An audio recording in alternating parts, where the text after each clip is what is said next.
Welcome, everybody.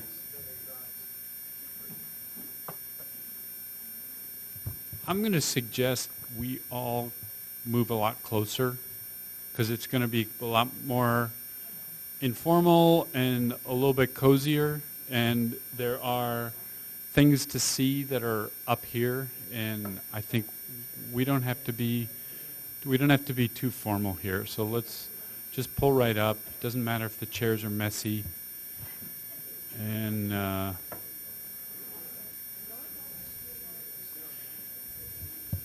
can we all join hands? No, I'm just kidding.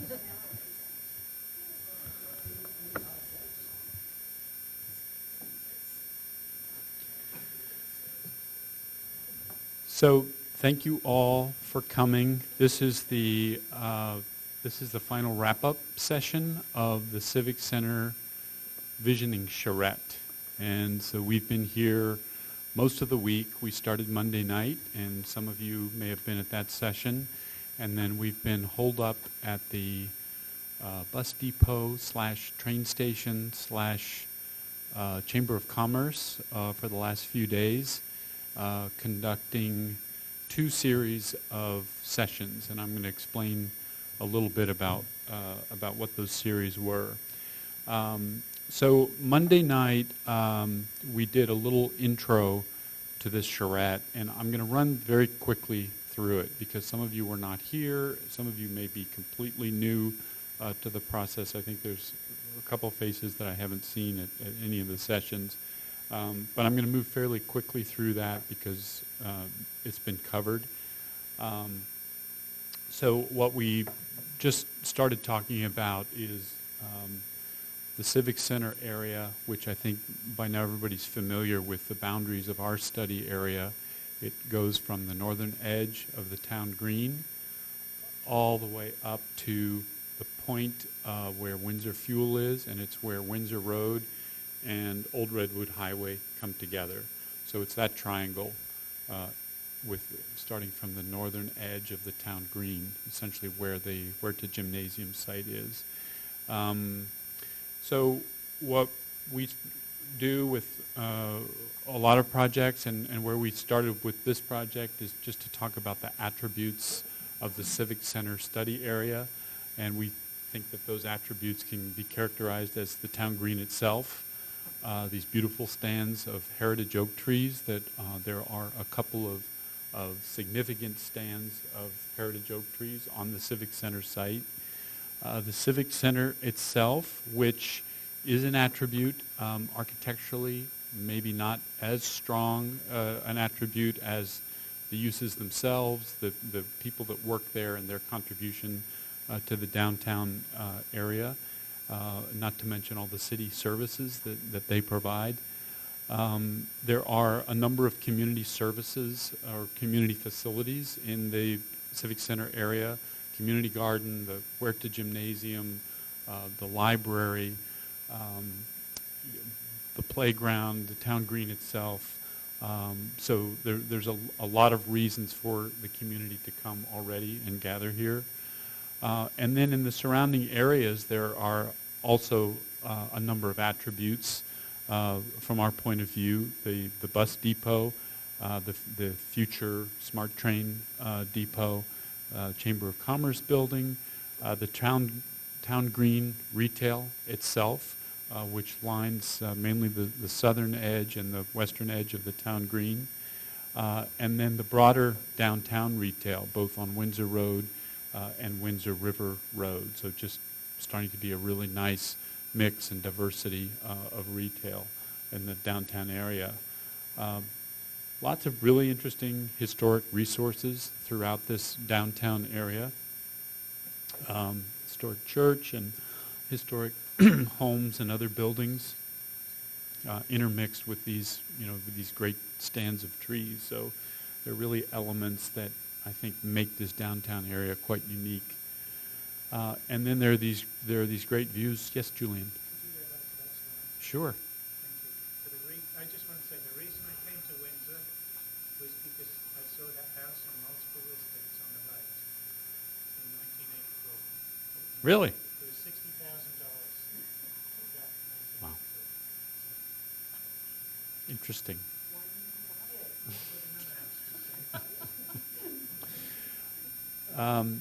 The distant views to the Sonoma Hills, I think just the reminder of this great geographic setting that we're in. So as I said, this is the study area. These are the boundaries in red. So it's this triangle, and then this is showing the broader downtown area. These are some of the analysis plans that we showed Monday night and that we've been referring to throughout the week. This is an important diagram because it's from the station area specific plan, and it speaks directly to completing the town green, to bringing a retail edge, an active edge along the northern edge of the town green. It also talks about extending that active edge on some of the other downtown streets. Now, although some of our study area technically is only this triangle area, there are other key parcels in the downtown area that are good to think about in conjunction with the Civic Center site itself. But the whole notion of completing the green, the station area specific plan actually shows some of the civic uses, the public uses that come down and touch the town green in one point. And in fact, a lot of the ideas we looked at this week do just that, but in a little bit different way. This is figured ground. This is sort of a standard analysis tool that helps us look at the pattern of buildings and open space, the mass and void, and I think it tells us how there's sort of a lack of an edge here along the northern edge of the green. The existing tree canopies, I mentioned the heritage oaks, but there's lots of other kinds of trees in the town green and in the surrounding area in general. We, prior to coming here, along with all of the analysis we did a number of stakeholder interviews. So we talked to civic leaders, we talked to city staff, council members, merchants, so a whole range of people with different perspectives on the downtown and on the Civic Center site, and we got a lot of input about what the concerns, opportunities, the wants, the kind of the wish list of what might want to go into the Civic Center site. Yeah, you have a question?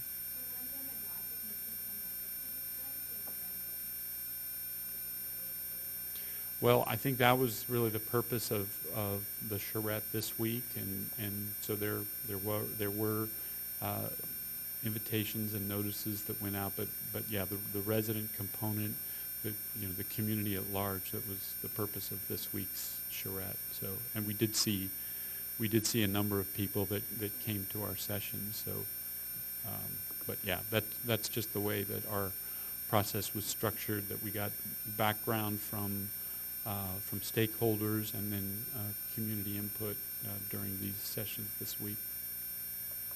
So some of the input we got through the stakeholder process was this, again, the whole notion of completing the town green, the notion of doing that completion of the town green with some sort of mixed-use development, stacked development, in the same vein as the current development along the southern edge with retail on the ground floor, other uses above, having a greater diversity of retail uses. As I said, well, this has to do with the Civic Center itself, that those city offices could take up less space in the Civic Center site if they were stacked instead of spread out in one story. The idea of a boutique hotel as a way to provide more lodging, but also attract a little bit more tourist activity to the economy. The idea of a performing arts venue, the replacement of the Raven, something maybe a little bit bigger, because that was something that was valued by the community. A notion of an enhanced library, and there's been a lot of discussion about what the role of the library is, and it goes beyond the function of a traditional library in that there's a lot of community activities that happen, and the library staff and administration see those other uses as something that they're seeing a lot of demand for, and that they want to expand those uses. So additional classroom space, additional meeting space, additional performance space, because having actual music practice and music performances become something that's growing more and more. So there's really a great diversity of things that happen there for kids and seniors and just people of all ages, that where it's really becoming quite a cultural center. The idea of live-work downtown, of incubation spaces, there's a whole idea that we want to encourage downtown living and make it more affordable to young people, and also have opportunities for starting new businesses, starting small local businesses. So that's been an idea that's been recurring throughout these discussions. There was a mention of providing some healthcare services, maybe doctors' offices, dentist offices that are convenient and located downtown, and then continue with the diversity of events that are happening on the town green itself. This category of input was about what the community attributes are, and so the iconic nature of the town green itself, the notoriety and popularity that it has attained, the historic oak groves, the fact that we live in a family-oriented community, that the character is unpretentious, this is an affordable place to live, that this is a transition from rural to urban living, and part of a global wine country brand, but in a way that is accessible and affordable. And then access to agriculture and the whole artisanal food movement were seen as unique community assets. And then in terms of what kind of enhancements would be needed to make the Civic Center work better, these were some of the ideas that came about. Evening activation around the town green, a lot of input. There's not much happening in the evening, and there could be more there to draw people to the town green area, to the downtown area, and keep them there, for the evening hours. And that could be cultural, it could be entertainment, or more retail space. Amenities for local workers and residents of all ages. Public restrooms was a big one. A lot of mention of that. Innovative parking solutions, kind of solve the parking problem, is something that we heard again and again and continued to hear throughout the week. How you doing? Improving pedestrian and bicycle infrastructure, and creating synergy between the Civic Center and civic activities. The whole notion of a balance between tourism and family activities. I've repeated this for some of you, but I think it's a really important point that there is a lot of discussion about getting the right balance between local serving and tourism serving uses. By comparison, Healdsburg is 10% local serving uses and 90% tourism uses, and that's viewed as too much, that it's overpowering, that the tourism is taking over the town and changing its character. By comparison, Windsor is 70% local and 30% tourism, and I think there's a feeling that that's not quite enough tourism, that the town economy could benefit from a little bit more, but not too much more. So there's a question of how much more is needed to get the correct balance. Is it 60-40? Is it 50-50? But not going to the 90-10 or the 10-90. So that's been a really interesting discussion. And then there's some talk about some of the zoning restrictions maybe needing to be looked at again, that uses on the upper floors of buildings may be a little bit restricted, that in the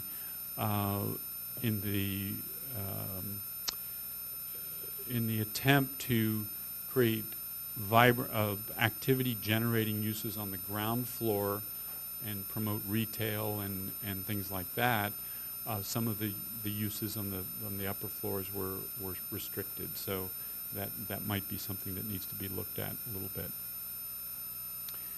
And then a lot of these inputs, I think, were consistent with the general plan of input. And I'm not going to go through all this, but these are some things we went over Monday night. But there's starting to be some consistency in the input that's being received for the general plan stakeholders and community surveys, and what we're hearing about the Civic Center itself. And so these are just some of those areas. So our process was outlined on these flyers that some of you may have seen around town, and rather than trying to read that, these were the main events of our week. It started with the kickoff event on Monday evening, where we did an overview of our analysis findings, the stakeholder input, and some of the economic background for the Civic Center. Then we did a walking tour on Tuesday morning, and it was really good to just sort of as an orienting exercise to what the assets of the site are. And we really looked at three areas. We went through retail areas and talked about retail and what were some of the challenges of retail and what were some of the successes happening out there. We looked at natural resources, and then we looked at sort of access, mobility, parking, connections to transit, all of those things. So those were sort of three general topic areas that we discussed on the tour. And then we did 3 visioning work sessions, and these were non-site related. So these initial discussions were about kind of rising above the specific site issues and talking about sort of big picture ideas of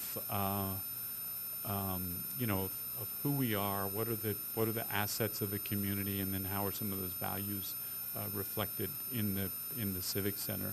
I'm going to get into those in a little bit more detail in a second. And this was part of that exercise, was looking at these precedent images and expressing preference over one precedent over another.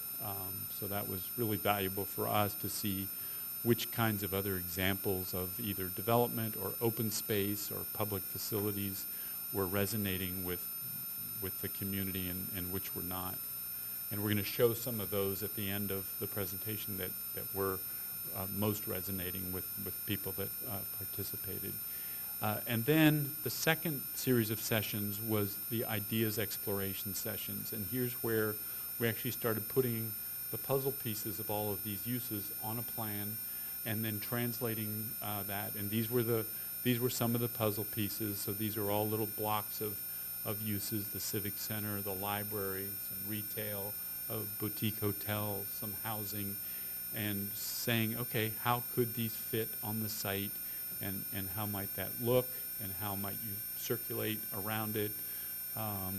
And so that was something that we did first in a plan exercise, and then we translated it to a massing model exercise. So we actually put some of the volumes, and if things were proposed as 2 stories, we showed them as 2 stories. If they were proposed at 3 stories or 4 stories, then we showed that approximately at the same scale. So you could really start to get a feel for what that felt like, around the town green or along streets, how it compared to the existing development on the south and west of the town green, et cetera. And then our wrap-up event, which is this event tonight. So that's the process of the week. What we wanted to do now is just walk through what the findings of the 2 different exercises were. So we've got the findings of the vision sessions summarized, and I'm going to go through those briefly.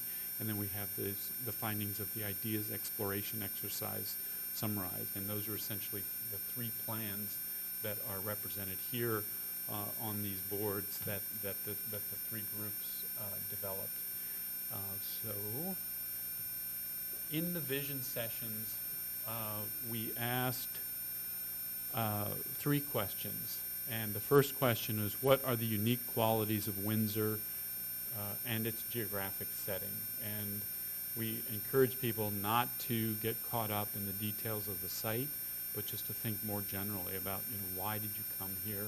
What's unique about this environment? And we got a lot of really great input into why people really want to live here. And it had to do, I think, one of the really strong, consistent bits of feedback that we got is just the connection to the landscape, connection to the natural landscape and the rural landscape.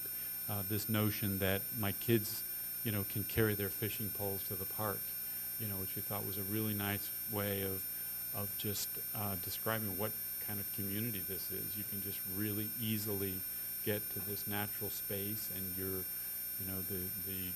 the stepping off to the rural landscape is just very easy. So that was big. The notion that this has affordable access to a world-renowned wine country. You have access to that, but you're in a place that's affordable for families.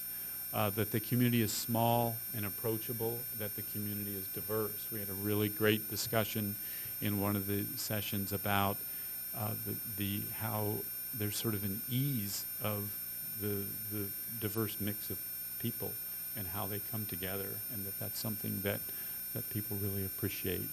That these are hardworking middle-class families. It's a great community of artists, agriculturalists, and people who respect the environment. People are stewards of the land. The land is important to their lifestyle. It's business friendly. You don't have the hassles that you have in other places to get a license to start a new business.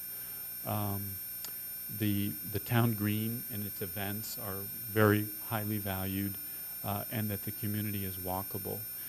So those were, I think, the things that really encapsulated, why we live here. The second question we asked was, what kind of model community do you want to leave for your kids? And in this exercise, and don't pay too much attention to the image that's not quite the right one. We put this together very quickly this afternoon. But what this was about is really asking people to project ahead 20 years and ask them, what do you want this community to be in 20 years if it was a model community? And how would you define a model community? What does that mean? What does it mean to be exemplary? When other communities look at you and they say, wow, Windsor really did it right. They were very future-minded, 20 years ago to create this community that now exists. What does that look like? And we got some very, very interesting feedback from that. The notion that the community prioritizes education and literacy, that the education system creates future leaders and stewards of sustainability. So the whole notion that here's a community that values the land, has this strong connection to the land, and that promotes certain kinds of industries that are tied to the land, and that we're educating and raising future stewards and future new businesses that fit into that whole system. And so there's a lot of discussion about that. That the community embodies a regenerative economy. This is about generating local economy that has follow-on economic effects that benefit the community, that avoids pushing the economic benefits outwards, but it really builds the economic strength within the community. That the community embraces diversity, that its representation and cultural exposure is about diversity. It celebrates civic discourse. It's easy to function as a family, safe for kids to ride their bikes to school. There are advanced transportation and infrastructure systems. A lot of this was about internet connections, high-speed connections, but also about having a balance of different transportation modes so that you can anticipate and avoid congestion and things like that. There was a really interesting mother and daughter that came to one of the sessions that were very knowledgeable about Windsor history, and they had studied a lot of the history. And one of the comments from the mother was, bring back the old transit system. There used to be a very